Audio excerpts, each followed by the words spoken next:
2024માં યશ સોનીની 2 ફિલ્મો આવી, પણ બંને ફિલ્મે કાંઈ કલેક્શન કર્યું નહીં. કારણ કે જે પ્રકારે યશ સોનીનું કામ, ચાલો ડેની જીગરમાં તો માની લઈએ કે કામ એના પ્રમાણમાં કામ, જે એનો રોલ જે રીતે હતો એ રીતનું એણે કામ કર્યું છે, પણ સ્ટોરીમાં કાંઈ દમ નહોતો અને વધારે પડતા કાંઈ ડાયલોગ બાયલોગમાં કાંઈ હતું નહીં. એના કારણે ફિલ્મ ફ્લોપ ગઈ. જોકે એ તો હકીકત જ હતી. ફિલ્મ જોકે રિવ્યૂ જે કાંઈ બધા નેગેટિવ જ હતા, કાંઈ પોઝિટિવ રિવ્યૂ નહોતા, પણ જગતને રિવ્યૂ સારા હતા બરોબર. એટલે જગતમાં યશ સોનીનું કામ પણ સારું હતું, બધું સારું હતું, પણ ક્યાંક ને ક્યાંક ફિલ્મ હવે કયા કારણે ફિલ્મ પાછી પડીને એનું કારણ આમ કંઈ બહુ જાણવા નથી મળતું. અમુક લોકોને ફિલ્મ ખૂબ ગમે, લોકોએ 2 વાર પણ ફિલ્મ જોઈ છે. એવું નથી કે ફિલ્મ ખરાબ જ છે. અમુક મેં કમેન્ટ્સ વાંચેલી છે, અમુક લોકોએ ફિલ્મ 2 વાર જોઈ છે, એટલે ફિલ્મ તો સારી જ હતી. પણ ફિલ્મનું જે કલેક્શન અત્યારે આપણે વાત કરવાની છે 30 દિવસના કલેક્શનની. મેં એટલું નહોતું વિચારેલું જ્યાં સુધી 30 દિવસનું કલેક્શન પહોંચ્યું છે, પણ મેં તો એટલું નહોતું જ વિચાર્યું કે ભાઈ અહીંયા સુધી પણ ફિલ્મનું કલેક્શન જશે. ચાલો વાત કરી લઈએ આપણે દિવસ નંબર 20થી.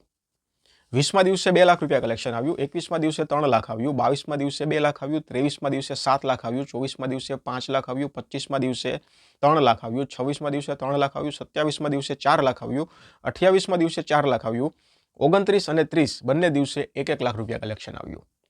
એટલે કલેક્શન તો ભાઈ 20 દિવસથી લઈ, એમ તો પહેલેથી લઈ અને 28 દિવસ સુધીની વાત કરીએ તો કલેક્શન સારું એવું જ નીકળતું હતું.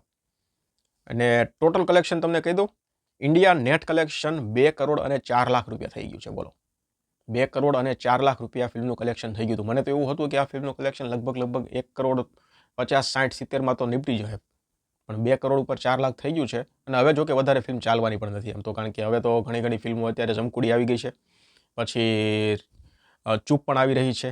એટલે હવે તો લગભગ 5 થી 7 મેક્સિમમ નેક્સ્ટ વીકમાં આ ફિલ્મના શો છે એ નીકળી જાય.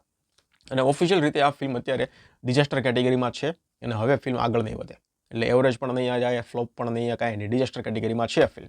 તો યશ સોનીની 2 ફિલ્મો આવી 2024માં, પણ બેમાંથી એક પણ ફિલ્મે કાંઈ ઉકાળી ન લીધું. 2023માં યશ સોનીની જેટલી ફિલ્મો હતી ને, આમ મજો આવી ગયો હતો. જોઈએ હવે આગળ યશ સોનીની એક ફિલ્મ છે જે મારણ નામની છે, પણ એના કંઈ અત્યારે અતાપતા છે નહીં. અનાઉન્સમેન્ટ તો થઈ ગયું છે, પણ હવે આગળ જોઈએ. ફક્ત પુરુષો માટે આવી રહી છે, તો એમાં તો લગભગ લાગે છે કે જામશે ફિલ્મ. જે હોય એ આવનારા સમયમાં ખબર પડી જશે, પણ અત્યારે બંને ફિલ્મો યશ સોનીની ડિઝાસ્ટર થઈ ગઈ છે. ધન્યવાદ.